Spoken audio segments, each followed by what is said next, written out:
What's poppin', y'all? Now, a lot of people here are still old-timers and can remember back to a time when there was only one line of Space Marines. This all changed in 2017 when the new box set Dark Imperium was released. With that new box set came a flurry of complaints about those things they called Primaris. Of course, like all old people, we rejected them quickly, because any change is terrible. In reality, there's some valid points, and one of the biggest points that was brought up with the creation of Primaris, how Space Marines essentially had become vanilla ice cream.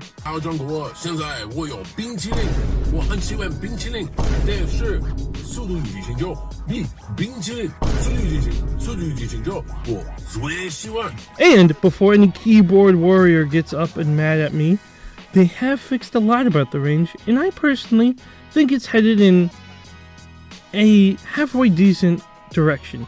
Especially ranges like the Dark Angels and the new Black Templars really benefited from a lot of the old personality coming back in.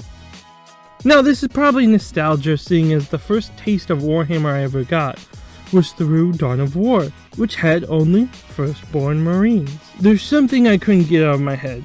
Certain chapters just didn't really feel like they would accept the Primaris so easily. Black Templars and Dark Angels specifically, in my opinion. Either way, if you sit on the fence of for Primaris or against Primaris, we can't argue that the new Marine scale is amazing. Now, my Dark Angel army is all Primaris scale. Now, I wanted to make them look Firstborn, but that's such an ambiguous statement that I had to go on a whole ass journey to decide how I wanted to go about this and how I would do it.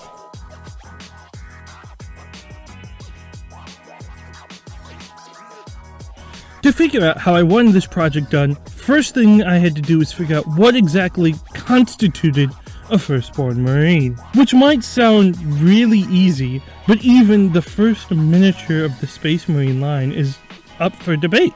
However, I think it's pretty clear that the Space Marine predates Warhammer itself. The first model we've ever seen for the Space Marine line is something that's referred to as LE2. All this means is this is the second miniature of a limited release line, or limited edition. However, I can't get over just how weird this guy is. I mean, don't get me wrong, we can see the seeds of what will become our beloved Firstborn miniature.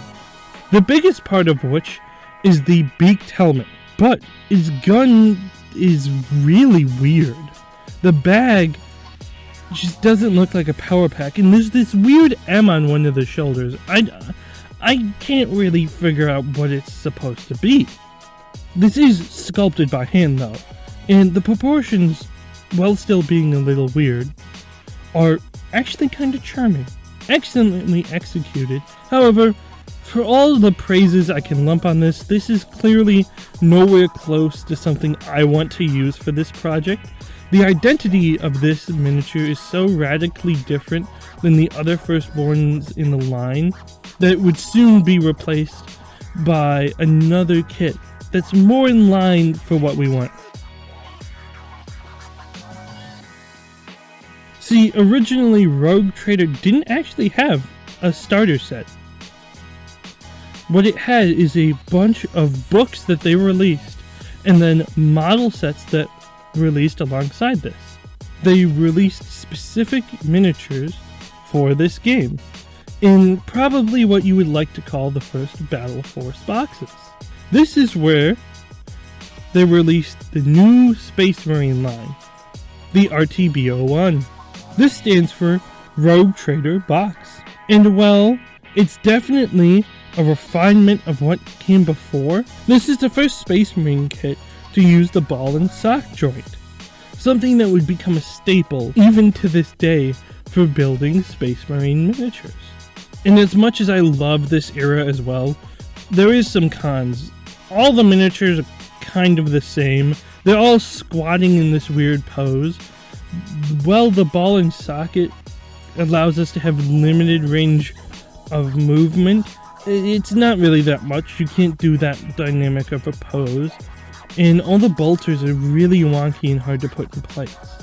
This is another kit that I'm not really going for. It's charming, but it doesn't scratch that nostalgia itch.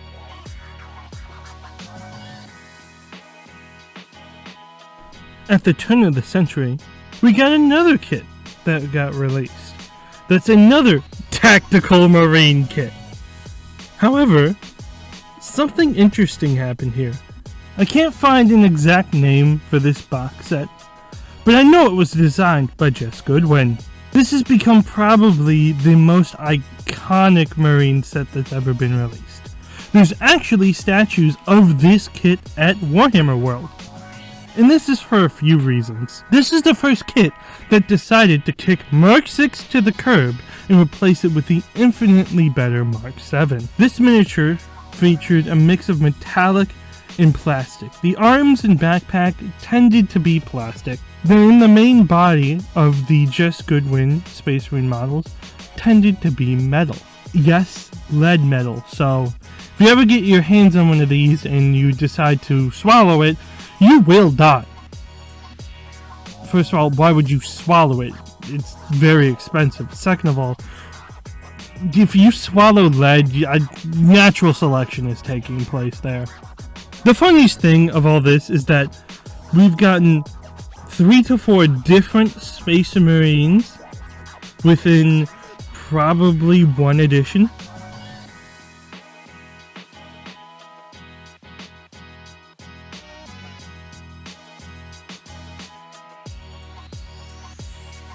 These all were released within a couple of years of one another.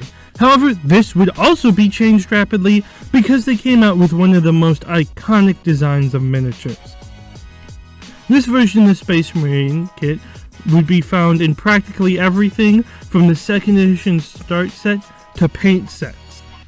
This is a mono-posed Mark 7, and really great for adding a few bodies to a squad, but the big complaint is kind of the same complaint that we see over and over. They can't really balance customization with interesting poses, causing this kit to look very samey. I mean, they all practically stand in the same pose, holding their gun the same way, but at the same time, there's something charming about this. Now, I don't know how to word it because it's kind of like nostalgia, but it's not for a time period I've ever been alive.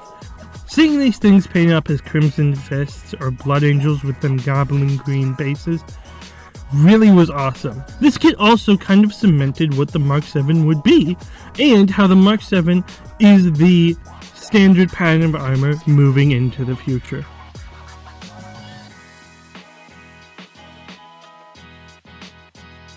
Finally, I debated how I wanted to cover this last kit. However, technically it comes out before a few other kits, but it constantly has been getting updated. Currently, we've been using the same tactical marine kit probably since 4th edition. There's some debate on the dates of when it's released. Some sprues say 2005, some sprues say 2000, and then some sprues say 1998. So really, the more I research this, the more I'm kind of getting don't know vibes.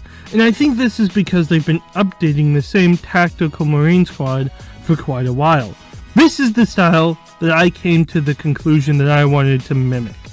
This is the stuff I saw in Dawn of War 2. This is the stuff I grew up fantasizing about reading the lore.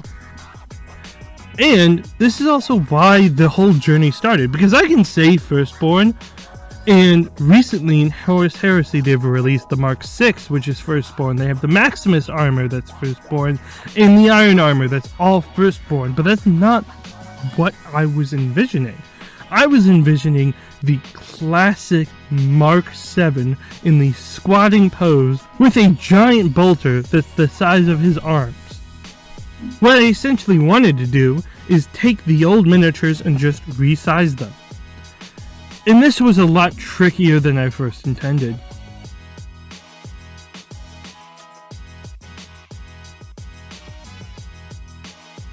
I need to intricately understand the specific era I'm trying to mimic. So I decided to try to mimic the 5th edition era. Now there's several ways I can go about this, and I decided to use 3D printing a lot. If I was to do it again and try to keep everything as GW official and tournament legal as possible, I can either use eBay or buy the actual kit. The easiest way I found was just to 3D print the parts, which you can technically use the New Horse Heresy kits, but the bolters aren't going to look right for the style we're going for. I've talked about this in previous videos, and I can go into it again, but I decided to remove the knees, shave them down to give a rounded knee instead of the iconic knee armor that we've seen from the Primaris. Then I kept the arms the same and decided to switch out the bolter. The new Primaris bolter you can probably get away with if you cut off the scope from the stocker variant, but I don't think it really fits the identity and it doesn't look as chunky. So that's why I decided to go with the Firstborn bolter. And the Firstborn bolter doesn't really need to be resized. It looks pretty well for what we got. And it's pretty dead on to the Mark 8 armor. The one thing I don't really like is how they all just have this skull Aquila. I really like the older Aquila, which also can be fixed by changing up your kits. Depending on if you want the stern guard or not, that's a good way of going for it. You can also just shave down the skull and do some green stuff work or transfer work. I finish off by putting on a mix of Firstborn shoulder pads and Primaris, because most of them are pretty identical except for the Mark III ones, which is a really easy way to add a bit of personality to each of them and make the armor just a tad bit more unique instead of them all just looking exactly the same. And that's really it. It's a pretty simple conversion. I ended up 3D printing bases and putting on bases that were Gothic stone architecture themed, but you can pick whatever base you want. To fade away, cause every time I wake up I feel like it's Monday. Something's going wrong with all the chemicals up in my brain. All of a sudden I don't look at anything the same way. Gotta build up of my thoughts sitting in an ashtray. I'm sorry that I'm so inconvenient, okay. Just let me be me and I'll stay out of your way. I can see the way you look at me, I'm such a disgrace. I never really asked to be brought into this place. You wanna love me? Well then baby have a taste. All the highs and the lows, no you'll never be the same. I don't really wanna hurt you but I can't control the pain. If you're sticking by my side, maybe we could be okay. Okay, maybe you could be the change I need today. I promise that I've never felt this way. I really hope that you will choose to stay through all the pain. I know you told your friend you're not okay, and tell me what's wrong and why you never said you felt that way.